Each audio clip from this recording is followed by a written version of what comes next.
am Dr. Reena from Navi Mumbai. I welcome you to the next session of Futuristic Approach to Rheumatology. I welcome chairpersons for this session, Dr. Rohini Handa, Senior Consultant Rheumatologist, Apollo, New Delhi, and Dr. Suma Balan, Professor and Head, Department of Pediatric Rheumatology, Amrita Institute of Medical Sciences, Kochi. Also, I invite the speakers on this stage, Dr. Anand Rao, Director, Pediatric Rheumatology Clinics, Manipal Hospital, Bangalore, and also the other speakers who are Adhar Dhuria and Consultant Rheumatologist Santokba, Durlabji Memorial Hospital, Jaipur, and Dr. Pradipta Patro, Professor, Department of Clinical Immunology and Rheumatology, IMS and SUM Hospital, Bhubaneswar. And so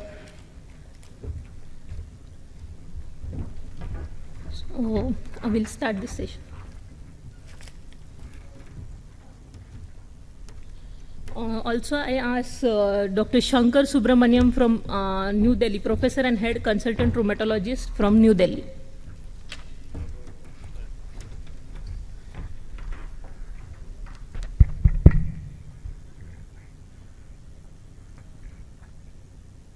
Good morning, friends.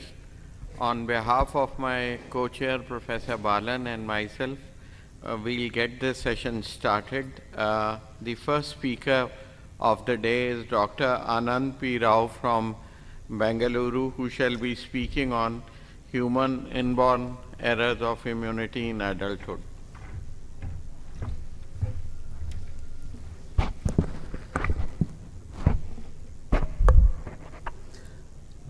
Good morning, everybody. So, I thank the organizers for having me here.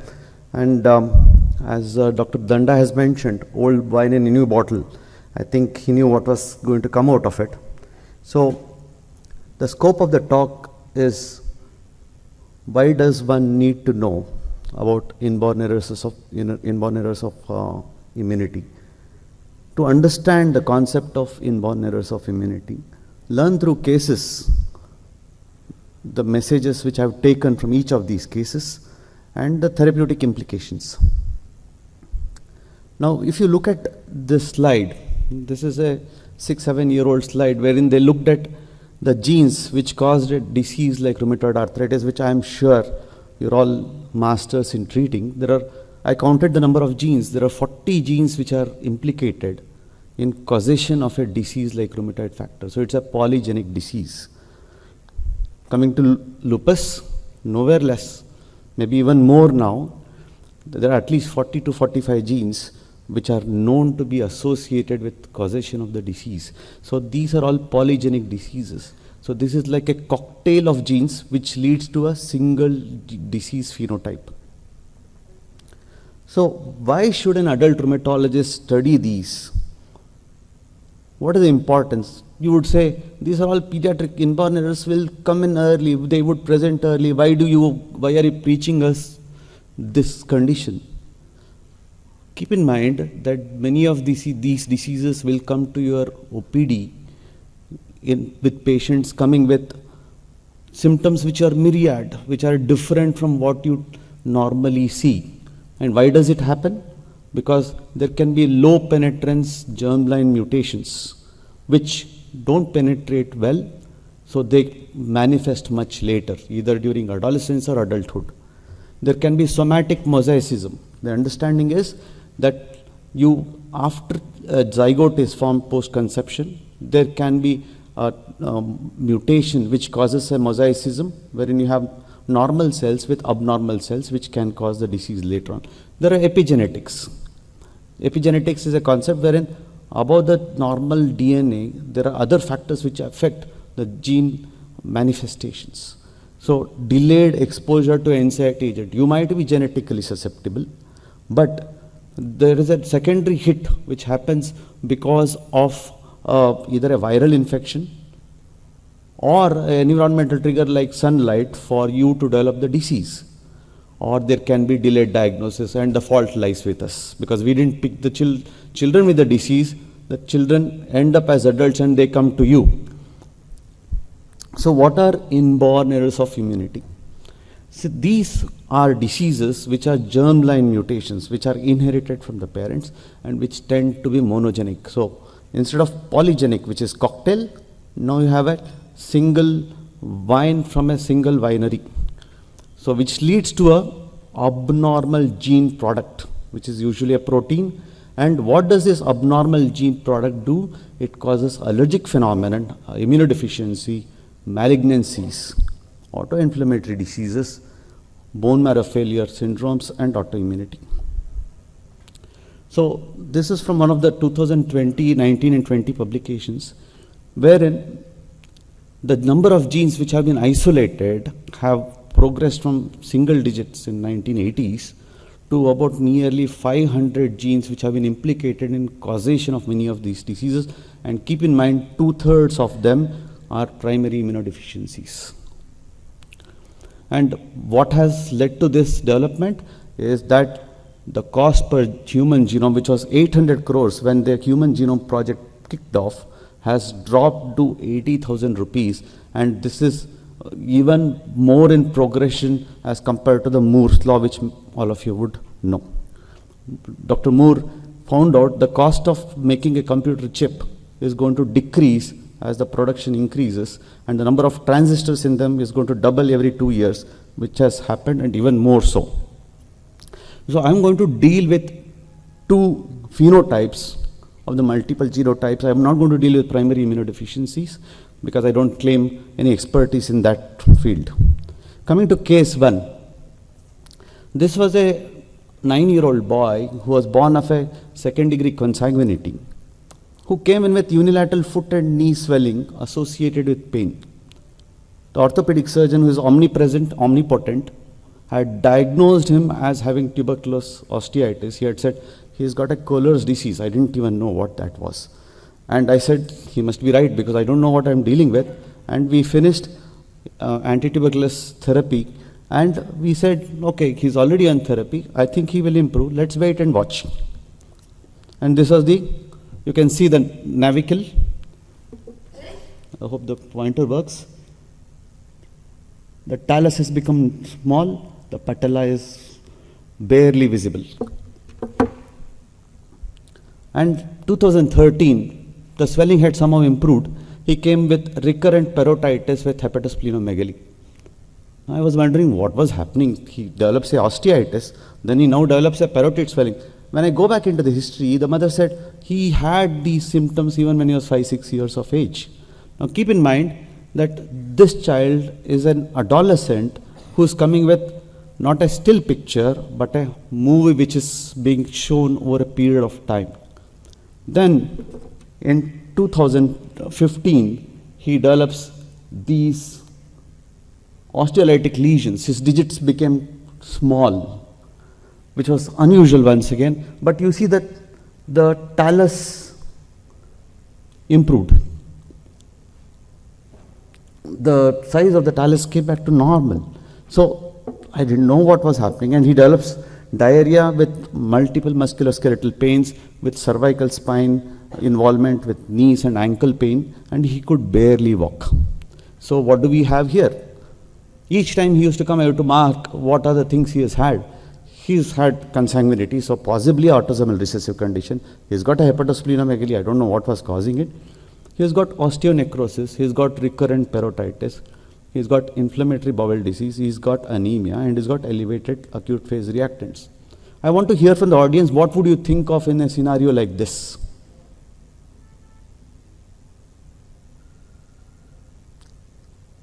I did speak to adult colleagues of mine, many of whom are here. I did speak to Dr. Ramanan, who came to Bangalore visiting. I did send the patient to a couple of big places in India, and nobody had a clue what it was. I wrote on the pediatric board. Nobody could give me a straight away answer that this is what the child has. And in one of the conferences abroad in Belgrade, I met Dr. Ivana Aksenchevich, who was one of the first persons to describe Dada. Their group was the one who sequenced the MFV gene for FMF. I said, this is what I have, and I don't know what I'm dealing with because I'm not getting any straightforward answers, and this child is worsening day by day. Even now, when I do a PubMed search for the same, I don't get any answers. I'll tell you the reason why. We sent the samples off to NIH because we didn't have any resources to do anything more here. And subsequent to the genetic analysis, he's been reported to be the first human subject of a mutation of Sharpin gene. Now, Sharpin gene is a part of Sharpin protein is a part of a Lubac complex, which is linear ubiquitination assembly complex, which helps in ubiquitination of proteins. So when that gets destructed, you develop TNF alpha mediated autoimmunity, and this gene defect was seen in mouse models 13 years before. In 2018-19, we described the first human subject, and because of the precision medicine, they realized that the other two proteins, when they became deficient, they respond to TNF alpha inhibitors, and they put them on adalimumab with methotrexate mesalamine, and he's in great remission. He's an engineering student right now. He's 20-year-old. So we have abstract submission happened in 2021. The publication is in place. It has to be published in a few months. So lessons learned. Ask for a history of consanguinities. We as pediatricians are always taught to ask for consanguinity, but I'm sure that adult physicians don't find it very useful, but it's something which is useful to ask for. Think of inborn errors of immunity when you have multi-system inflammatory conditions. Don't only look at lupus or Sjogren's. Look at inborn errors of immunity. Avoid straitjacketing diagnosis. Like there are thoughts that this child might have sarcoid or Sjogren's, which came in from many colleagues of mine. This child didn't have that. This was an inborn error of immunity. What you're looking at might be one of a kind, might not have been described before. Keep that in mind. Help is around the corner. You only need to ask. Coming to case 2. Another case which Dr. Dharmananda and I had privilege of handling.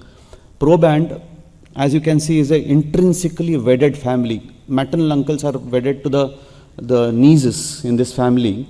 And the proband presented with recurrent joint pains and swelling of multiple joints since the age of 2, labeled as JIA, refractory to treatment, seen at 14.5 years of age. I'm sure you would see these patients too. Noted to have, when I examined him, he has got hepatosplenomegaly, has tenderness at the ends of the long bones. And labs revealed persistent microcytic anemia. He had mild thrombocytopenia also. Bone marrow revealed congenital dyserythropoietic anemia. And his cousin also had similar but milder phenotype. And imaging done, radionuclide scan showed hotspots at the end of the long bones, and the MRI showed osteolytic lesions in the metaphysis. So genetic tests were sent off to the US because we didn't have genetics so easily at that point of time. He turned out to have a LPN2 mutation. Now this is, gentlemen and ladies, one of the first cases of Majid reported outside of West Asia. This is chronic multifocal osteomyelitis with congenital dyserythropoietic anemia, and you can also have dermatosis too. So we published this in 2016, and it was an eventful journey with this child, and he's transitioned over to Dr. Dharmanand's team now for further management. He's now 24 years of age. So takeaways: ask for a family history of similar complaints. Might be wise to draw a family pedigree chart. Revisit history when unsure of diagnosis. Document clinical findings and preserve it because something might strike later on. Building rapport with patient always helps because patient follow-up is very important. Case 3. So this was an 11-year-old boy who came in with this peculiar looking skin rash which used to episodically appear from the age of 5 to 6 months. Diagnosed as leprosy, as atopic dermatitis, but somehow things didn't work out and they finally landed up with a dermatologist who was friendly, who referred him to me. And this child on ophthalmic examination also had conjunctival granuloma. So conjunctival granuloma with skin lesions, the biopsy of which also revealed non-caseatic granulomas. So this, and the advantages of being a pediatric rheumatologist is you always have the mother to look at, not that it is in a bad sense. You look at it and you see that the mother also has joints which are deformed, and she has had symptoms in the first decade. No, these are the patients who will land up with you. And she was diagnosed as RA and was being treated as one. And when you look at her eye, she has got haziness of the cornea. There is aqueous cells, and you also can see mutton fat keratic precipitates. So she also had a phenotype which is autosomal dominant, which is called as Blau syndrome, which is caused by mutation of NOT2 gene. So it's very important to pick up these patients and treat them properly. So we did publish our case series from South India of clinically proven, genetically proven Blau syndrome of 6 patients.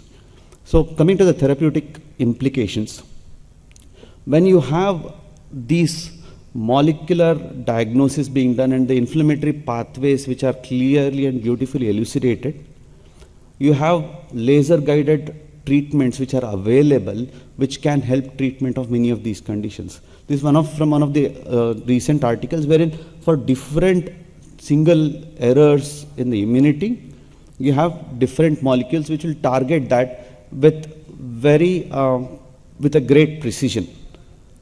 So importance of early diagnosis of IEI is it helps definitive diagnosis. It helps prognostication. Like in many of these patients, you can't stop therapy, like in Blau syndrome. Precision medicine, wherein you can target the molecule which is causing the most harm. Estimation of risk of inheritance. You can always counsel them what are the risk in the next generation, what are the next in the next progeny. And the genotype-phenotypic correlation always helps. Thank you. This is one of the first patients of Sharpenia. And I thank you for a patient hearing. Thank you.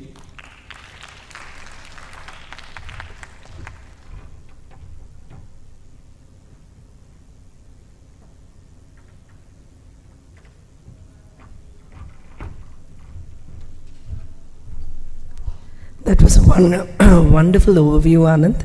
Dr. Danda had asked me to give a expert thing. Can I just continue the same presentation? I have a few slides.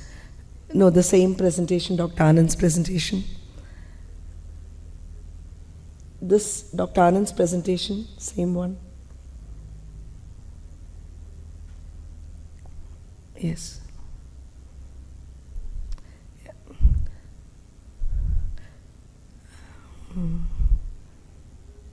Okay, so basically I think the lessons here are, next slide please, the next slide. After this, there are 5 more slides after this.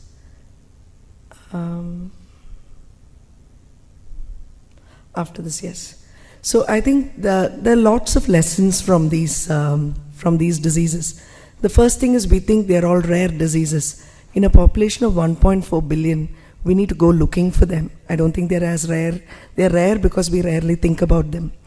And it's also important that the same gene, mutation at the same level, but different mutations can cause radically different diseases. So these are 2 examples that we have. So we happen to have one of the youngest children with a very rare disorder called CREA, which was described only in 2019, called cleavage-resistant RIPK1 autoinflammatory syndrome. Now, if you have a biallelic mutation in this, the same site, it's an immunodeficiency disorder. If you have a monoallelic mutation, it becomes an autoinflammatory disorder, and the management is very different. Similarly, another patient referred to a hematology team with a SAMD9L mutation was referred for a bone marrow transplant to our hematology team. But they somehow asked us to have a look, and when we did our inflammatory markers were very high, so we re-looked at the mutation, we conferred with NIH about it, and we realized that this was There can be a deletion or a missense mutation. In our case, it was a nonsense mutation. They did some work on it, told us this can very well be the autoinflammatory component. So we started treating her with baricitinib, and she's improved brilliantly. Doesn't need the bone marrow transplant we're talking about. So there can be a huge difference there. As rheumatologists, when you see patients with classic autoimmune diseases, but they are refractory, they are not fitting in the treatment pathway the way you expect them to, please think, go back to the history, all the points that Anand said, family history, when did it start, what's been the progress, what all has been the clinical features. Sarcoidosis can present in young children as a monogenic form, Blau syndrome. SLE can present in very young children as hereditary complementary deficiencies. Candle can present like JDM later, but the story will start very early and it's treated with JAK inhibitors. Polyarthritis nodosa that presents very young, please think about DADA2. And Behçet's, when you have a whole family involved, very young onset. I have an entire doctor's family with HA20. So it's very important because prognostically how you would advise these patients what to expect would be very different from the single patient you're dealing with. And especially refractory JIA is something where I think you need to be really thinking about. When a patient you've tried your best and they're not really responding, please take the history, look back again and see. This is one of my patients who initially came to me. He'd been treated in many, many places. We tried all sorts of things. Partial response to tocilizumab. Then he developed sensory neural hearing loss when I had transitioned him to my adult rheumatology colleague. And he discussed this with me. At that point, we did genetics, and he found he's actually a Muckle-Wells syndrome and not an SJI at all. So when the diagnosis doesn't fit the story, always revisit. Anand has already shown this. A young girl with uveitis is referred. This is my colleague, Dr. Mahesh Janardhanan's patient, and he published this image in Lancet Images. And he noted that she had bad uveitis. He saw the family had deformities and found that they were a Blau family and it wasn't an isolated JIA uveitis. There are lots of challenges. Awareness is a big issue. These patients have been to so many hospitals and they've spent a lot of money already. They are fed up.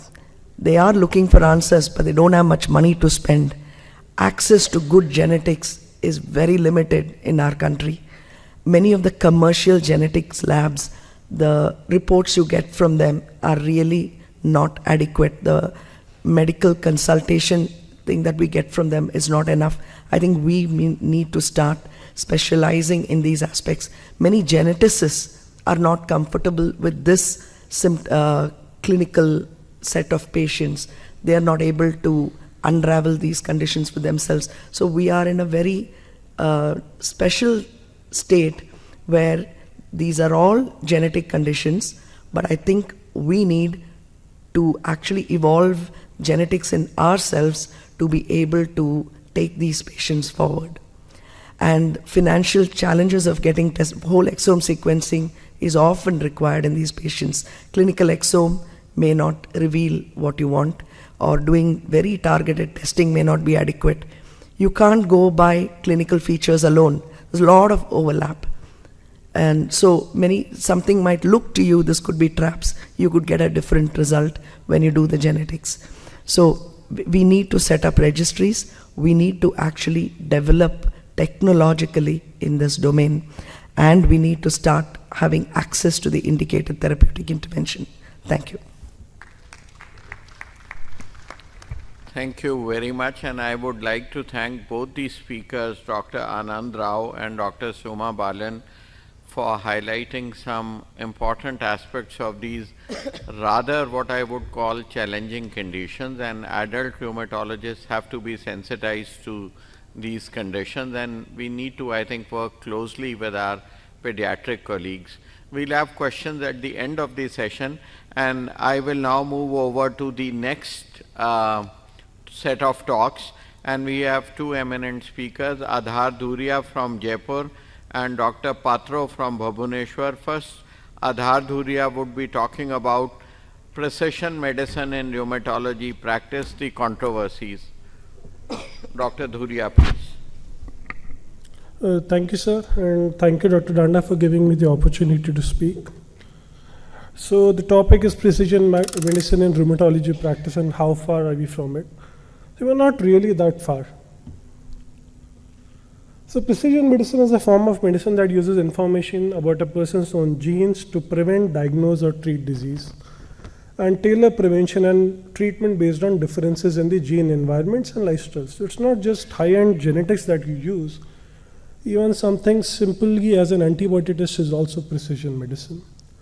So obviously it requires an ecosystem of patients, clinicians, and most importantly, electronic records, clinical laboratory data. It's basically a data sciences thing. So this is something that we know, but we need to be very careful. So different stages have different signatures. So if you see during the initiation, it's genetics and environment. Then later on during the preclinical phase, we have the autoantibodies. Like we all know for preclinical RA, you will find rheumatoid factor positivity and anti-ACPA positivity much before you have the disease.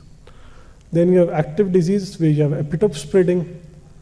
Remission, again the character changes. So depending on the stage at which you're looking at the patient, precision medicine changes. So it's not static, it's dynamic.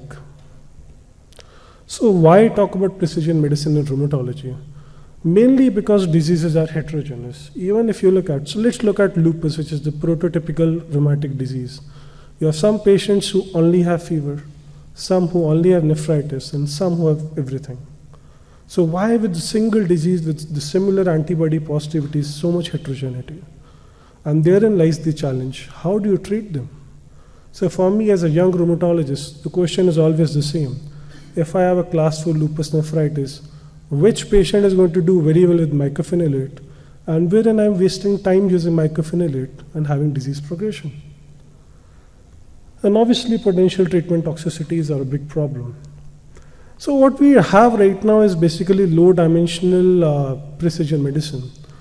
We have autoantibodies for diagnosis and patient stratification. So we now know that anti-PR3 patients are going to relapse more, need more rituximab, are going to do better. Then we all know that rituximab works better in those RA patients where you have either rheumatoid factor or anti-CCP positivity. Now obviously our pediatric colleagues are using IL-1 receptor antagonists for inflammasome-related diseases. So what we are using is low dimensional. So but what about the future? So I'll highlight just 4 things in my talk because it's very extensive. Some has already been covered by Dr. Rao. So this was the Bliss-Ellen trial where they used belimumab for the treatment of lupus nephritis. And they quantified 1,000 urinary proteins in samples from 54 patients by antibody microarrays. And what they found was, irrespective of whether you are in the placebo group or the treatment arm, your CD163 makes all the difference. So this is the slide. So the orange one is the non-responder, the blue is the responder. So whether it's week 26 or week 52, if CD163 falls, you are more likely to respond. And there has been a lot of interest in urine proteomics for one simple reason. Histopathology does not change as fast as we want it to be. Even if you're doing repeat biopsies at 6 months or 12 months, you'll frequently find that there is significant lag. And it's an invasive procedure, you cannot biopsy people as and when you want it. And so this is where we probably have a good molecule that if you look at CD163 and you can predict whether there's going to be a response at 6 months and probably change a bit earlier rather than stretch it to 9 months or 12 months. Then this was a study published in Lancet, rituximab versus tocilizumab for anti-TNF inadequate response. And so what they did was 2 things. They looked at B cells and they did B cell poor with RNA sequencing. So if you have B cell poor patients by RNA sequencing but not by any other methods, tocilizumab is going to give you a much better response, that is 63% versus 36% with rituximab. Because again, that is the challenge that you have. What to do next? What to do as a third line? But the key is the RNA sequencing. Then we have the trial with iberdomide published in NEJM 2022. And they found that if you look at the iOLS signature and the type 4 interferon gene signatures at baseline, they make all the difference as far as the treatments go. And this is what I actually like. So this was the precise study. They looked at everything that a rheumatologist sees frequently. They had a cross-sectional cohort of 955 patients. They had healthy controls, and they had an inception cohort. So they had a whole blood transcriptome and methylome data from the cross-sectional cohort, and they had this data serially from the inception cohort.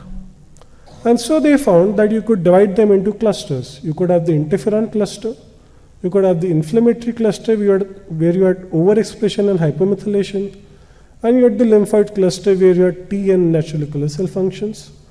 The lymphoid cluster was probably the most benign, which was associated with sicca, dyslipidemias, and GI manifestations. The inflammatory cluster correlated with fibrosis and some renal manifestations. The interferon cluster correlated with nephritis, thrombosis, CNS, leukopenia, and all the worst clinical manifestations that we see. So this shows the distribution of the diseases among the clusters. If you look carefully at the interferon cluster at the bottom, you have enrichment of both lupus as well as Sjogren's. No other cluster shows the enrichment to such a large extent. And MCTD, where a lot of us debate whether it is actually a disease or not, again had some enrichment only in the interferon. UCTD was common to all. RA was omnipresent everywhere. And now what they noted in the inception cohort was a relapse remission pattern. So once you belong to one cluster, you remain either to that cluster, you get better, you move to the healthy or the undefined cluster. You're not going to jump from an interferon cluster to an inflammatory cluster to a lymphoid cluster. So patients are pretty stable. A single pathogenic signature characterizes the patient. And so it's more important to know what sort of person has the disease than what sort of disease the person has. And with that, I'll end my talk and invite Dr. Pradeep for the next part. Thank you. Thank you, Adhar, for this talk, and also by quoting William Osler. Now we move over to Dr. Patro from Bhubaneswar, who will be talking about the consensus, precision medicine in rheumatology practice. So whatever till now the evidence consensus are there for the precision medicine, we are not covering for the monogenic disorders. So we are covering mostly rheumatoid arthritis, systemic lupus, ankylosing spondylitis, and Sjogren's syndrome. So till now, on rheumatoid arthritis, there is no association between the disease inflammatory markers or ULR response following the tocilizumab treatment, but higher level of CRP are associated with the lower tocilizumab discontinuation in rheumatoid arthritis. And that R4RA study, what Dr. Adharia showed to you, is that synovial biopsy might be more sensitive than serology in stratifying patients with rituximab therapy. Patients with low or absent B cell lineage in synovial tissue, tocilizumab is more effective than rituximab. But the synovial biopsy is very difficult and invasive procedure to determine whether to give tocilizumab or rituximab. Now, in spondyloarthropathy, which patients will show more response to the TNF inhibitor? They showed duration of less than 2 years, and subgroups of young patients which actually B27 positive, they are showing better response to the TNF inhibitors, both in psoriatic and axial spondyloarthropathy. There is no other data that except HLA-B27 other genes are not showing any response to any biological or conventional DMARDs. Now in SLE, urine proteomic biomarkers, again that CD163, may have potential use in drug monitoring and selection to the response to the treatment. And in refractory lupus nephritis with rituximab, the presence of subnephrotic proteinuria and C1q autoantibody seems to predict the response, and while the presence of glomerular cellular crescent seems to predict the lower response to the rituximab. Now in Sjogren's syndrome, the rituximab treatment is associated with the reduction of B cell hyperactivity in the blood, but cannot predict the clinical response. but the serum level of BAF at the baseline is associated with the rate of B cell repopulation. Again, it is not associated with the response to the rituximab.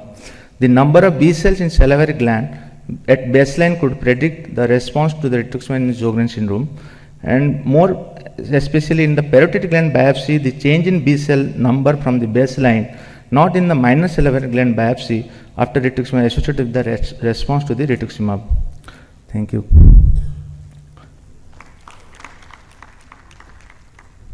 I think that was short and sweet, Professor Patro, and now we have Air Vice Marshal Dr. Shankar Subramaniam talking to us about a very contemporary topic, artificial intelligence and machine learning in everyday rheumatology practice.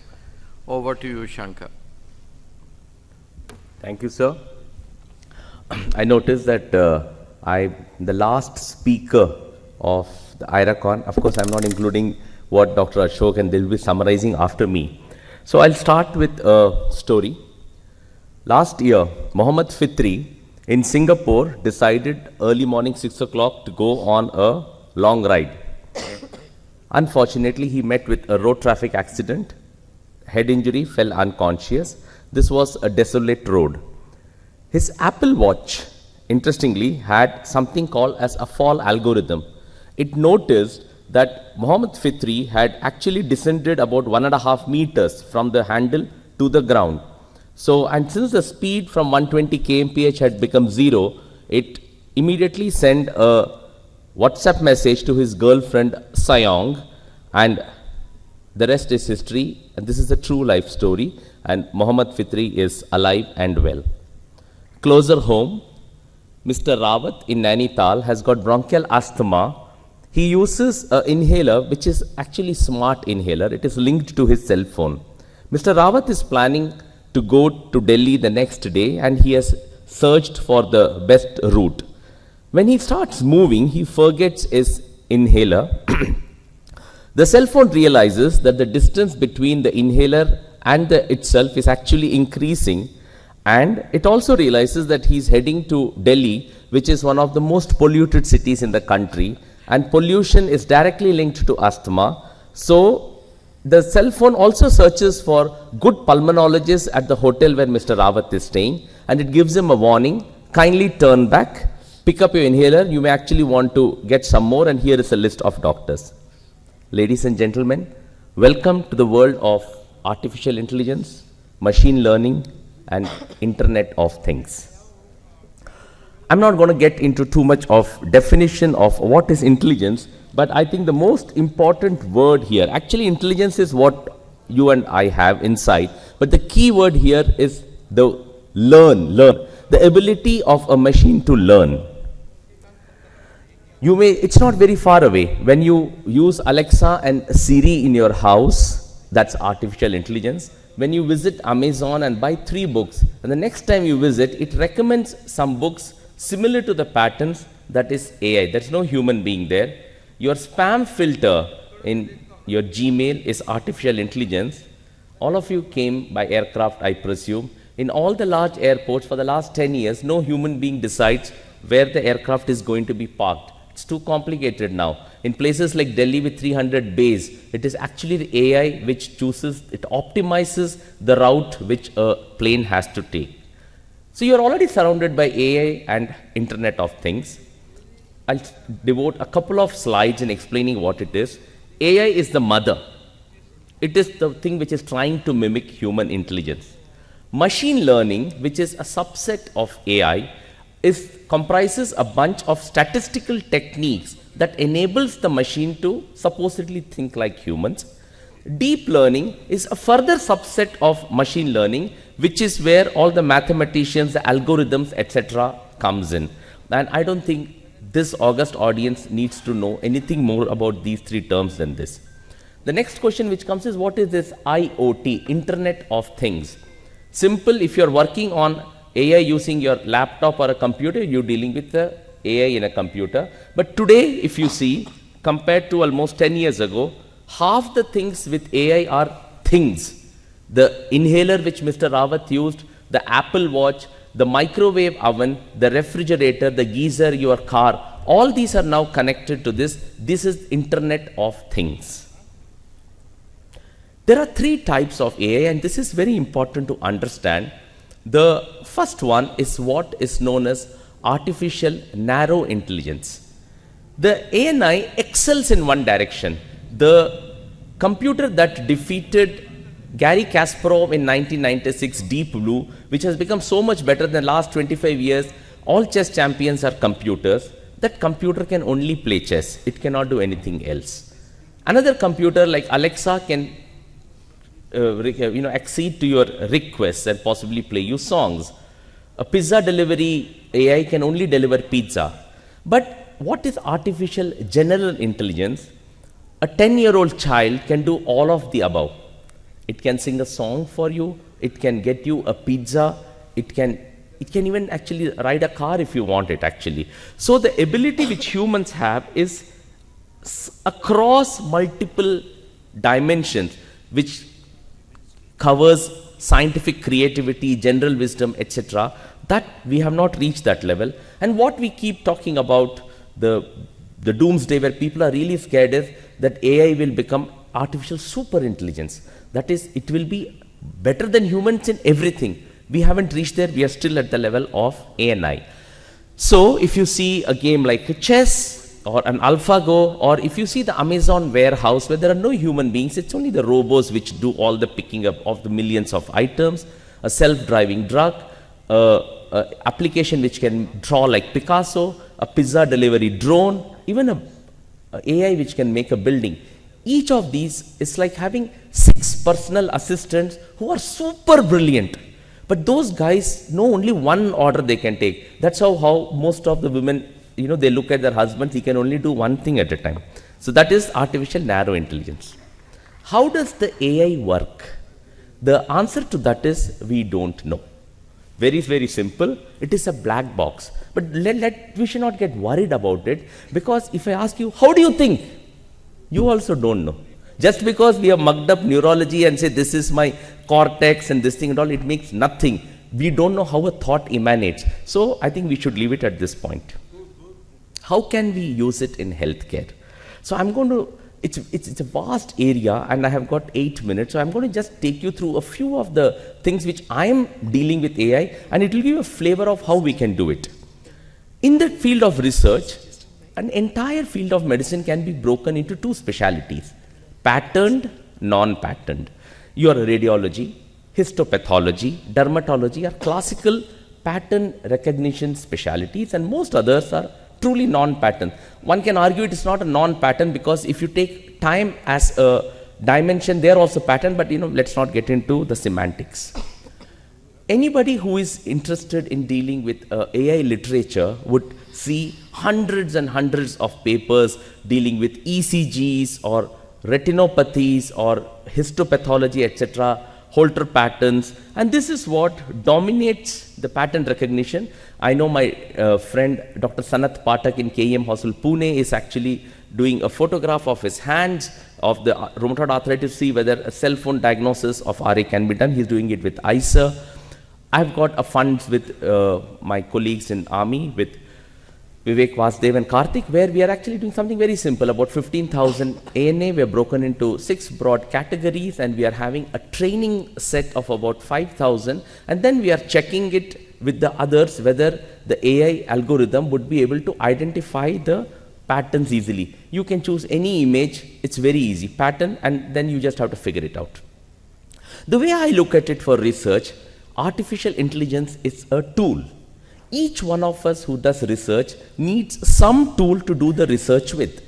Let's say if you are a little familiar with molecular biology or omics, either you can be somebody from SGPJ who actually knows how to work on those machines, or you can be somebody like me who doesn't know much about these machines, but he has got good friends in other institutes who know how to work with those machines, like what Dr. Bidyu Das did yesterday.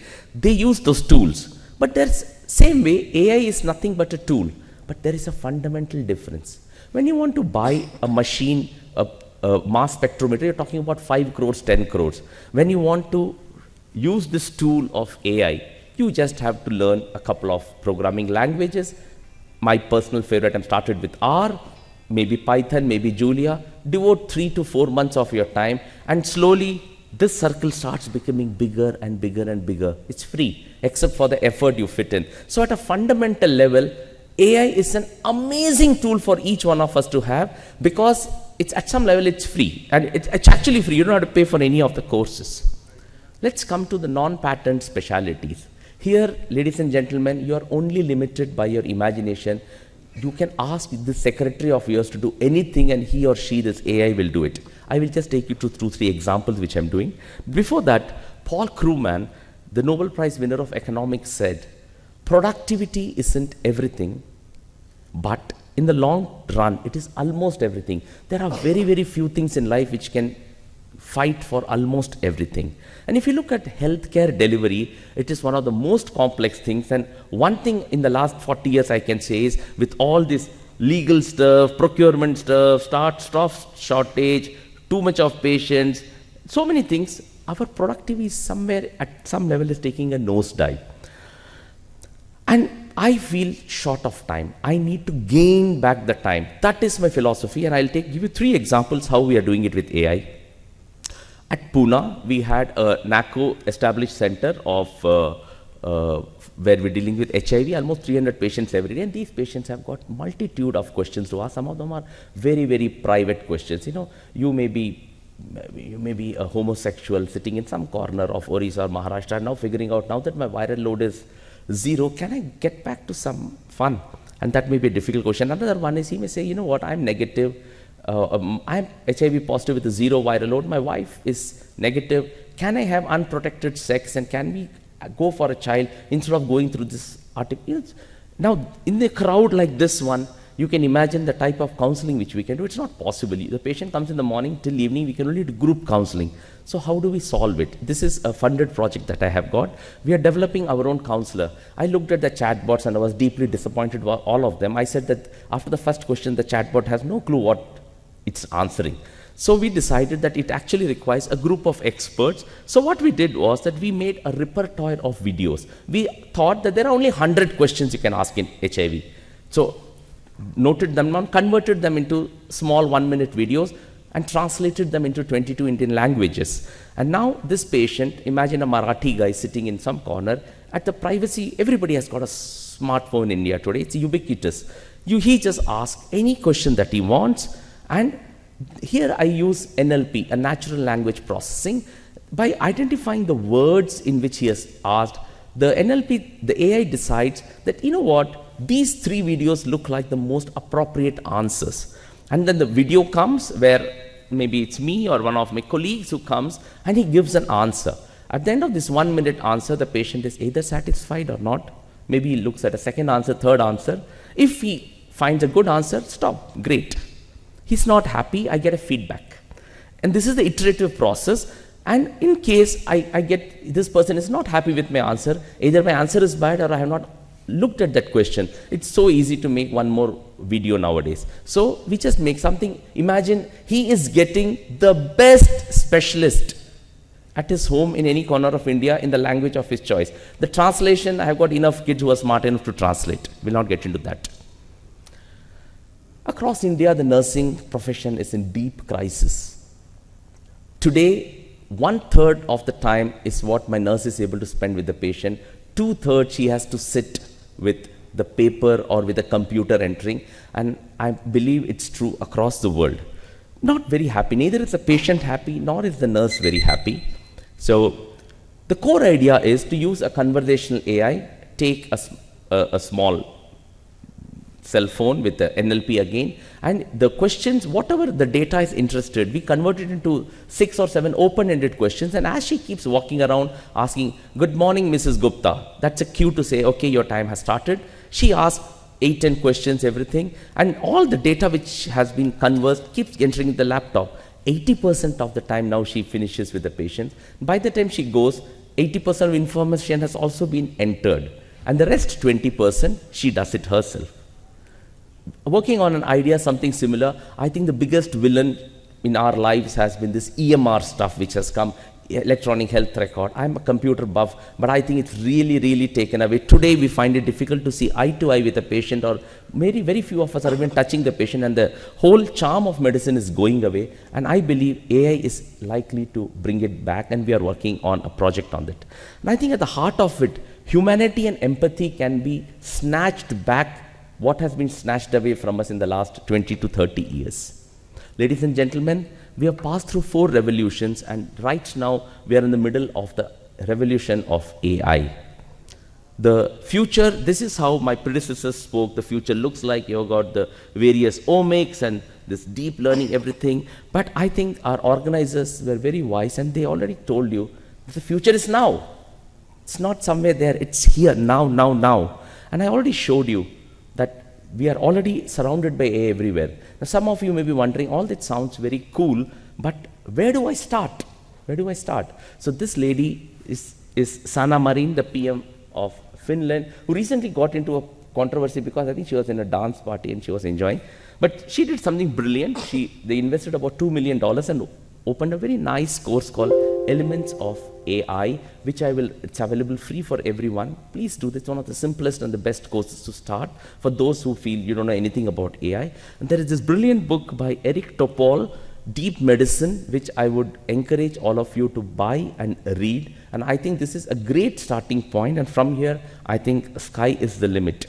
And just like in a car, objects in the mirror are closer than they appear. You are already living in the age and era of AI. Thank you. Thank you very much, Shankar, for a brilliant exposition of, I would say, emerging topic, and it's here to stay. Now, this is open for comments, questions to all the 4 speakers. We have 5 to 7 minutes. Can I? 2 questions to both Dr. Nair and Suma. While I was just talking to Ashok Kumar sir that one of the most brilliant sessions was at the end, and people who have gone missed that. We understand that there are these diseases which we are not able to crack, the ones that you said, very elegantly pointed out. As an adult, and that home genome sequencing is a new thing, and almost everybody is ordering this in cases where you don't understand. The problems are we don't know how to interpret this, and I was told in the genomic workshop that you actually need to learn for 16 weeks before you learn really to do it, so that's impossible for us. So that's number one, how do we interpret something that we don't understand? And which is the highest, which is the age limit of that in adults that you've seen autoinflammatory syndrome? Because children I understand, family history I understand, but those 40s or 35s, or do you still get in those? Have you seen those, and do we order in those cases? That was number one. And the second question was maybe to Dr. Dhuria or Pradipto, is that do you think longitudinal studies are more important if you look at the cross sections of diseases and that the cytokine profiles keep changing with symptoms, that longitudinal data of patients can inform us better?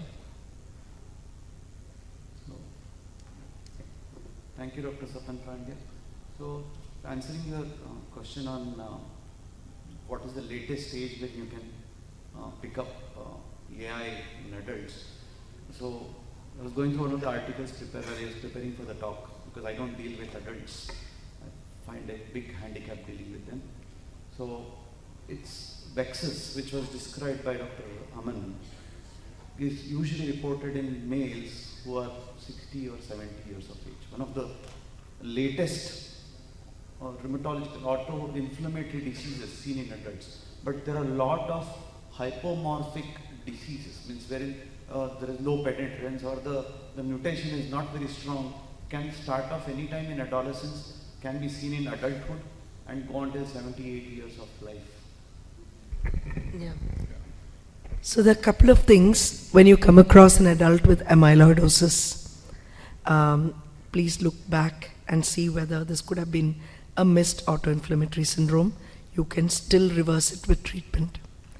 The other thing is the condition I explained, CREA syndrome. Most of the other patients with CREA are adults. There's actually 3 reported families in the world.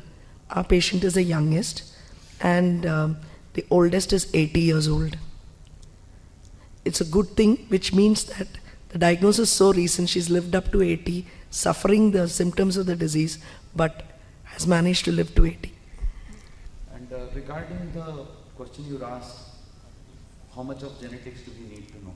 It might be a good idea corresponding, because we have started corresponding with few geneticists in KMC Manipal, and it's been a big learning curve for both Suma and me, I'm sure, and those who are interacting. Because what we suspect, it turns out to be a totally different disease many times, as Suma was mentioning, and in the due process, even my knowledge of genetics is maybe more rudimentary than you as Dr. Sapna.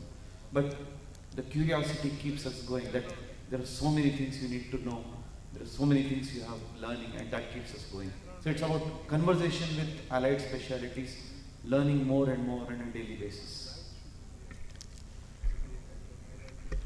Sir, to answer your question, so we still don't know the precise and the precision.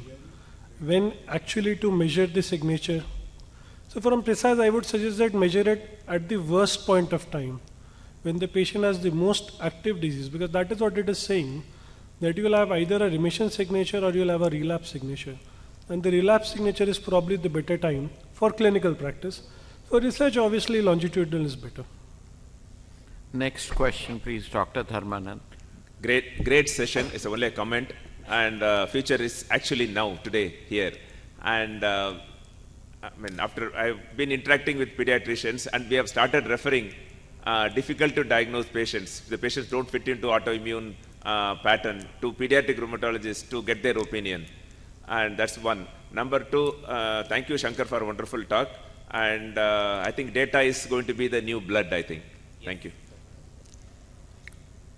Professor Mukherjee. Dr. Subramaniam, what are the fallacies of artificial intelligence or augmented intelligence in rheumatological practice? Too many fallacies, sir.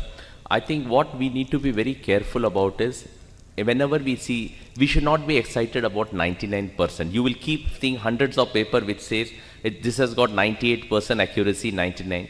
Because we should go back to the basic thing, what is the prevalence of the disease? The same error which ANA is making, where you'll end up having false positive, the same thing, 99% means nothing.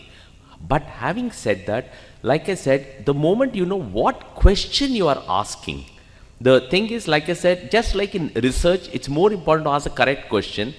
Same way, even in AI, it is more important to ask the correct question. It's a fantastic tool at the designated categories, but it is still, it's a long way to go. So AI, I think, is somewhere close to ANA. Just always remember that, you know, I was reading in so many places that, oh, we have reached 99%, so diagnosis is clear. Not at all, not at all. Because you're going to have, for every one true positive, you will have 7 to 10 false positive and create tremendous confusion. Yes. So that is the thing. But I believe that give it another 5 years, maybe we will reach much better. Thank you. Sir. Last question, Zoya. Well, I have to congratulate all of you for a brilliant session. I want to ask about artificial intelligence. Is there already some app which can sort of, when I examine my patient and ask questions, I don't have to enter in the computer, but you know, Siri would do it for me, and that would, I can examine the patient, have contact with the patient, and still the whole thing would be entered. And if not, then can it be developed? Yes, ma'am. We are, in fact, if you see the nurse, that's exactly what I'm doing. You have to be clear about the keywords you're asking. For example, if the nurse is told that please check the sleep pattern, check whether this person passed urine and bowel correctly, and whether she's had fever last night. So I would, how the AI, I would program it would be, good morning, Mrs. Gupta, did you sleep well? She says, yes, I did. So immediately that gets a tick mark. Did you go to the toilet today? She says, yeah. Kehta, that's very, no vomiting, I hope. Kehta, no. Did you have any fever? So this would have, initially we would have to go for most closed-ended questions. Slowly, as we become better in NLP, I can permit it to go into open-ended questions, because going into the technicalities, a rectangular format is easier to analyze than what is called as a non-rectangle. We'll not get into that. But the thing is, it's not very difficult. But see the joy in Mrs. Gupta when I speak to her for 5 minutes. This is what is missing, and of course it can be done. We would anyway be speaking for 5 minutes, and that's what we are trying to capture in this project. So you are developing something like this, or we are developing? I told you those 4 examples which I did are all the 4 where we are working, and we have got some funds for it, and these are the. And like can we are one only come limited. to learn from you? No, I'm not an AI expert. I use the actual or when programming. you have done it, can one have it from you? Oh, absolutely, ma'am. We would love to do that. Yeah. So right now, I'm in that stage where I'm working with Indian Institute of Science and Education Research, Pune, Dr. Pranay Goyal. He does the coding for me. I am learning R. I just hope that in another few months, I should be able to do preliminary coding. But like I said, you don't have to know how to manufacture an aeroplane to travel from Indore to Bangalore, ma'am. Thank you. I think thank you very much all the speakers as well as the participants. Vijay, I'm sorry that the time does not permit any more questions. With this we close the session.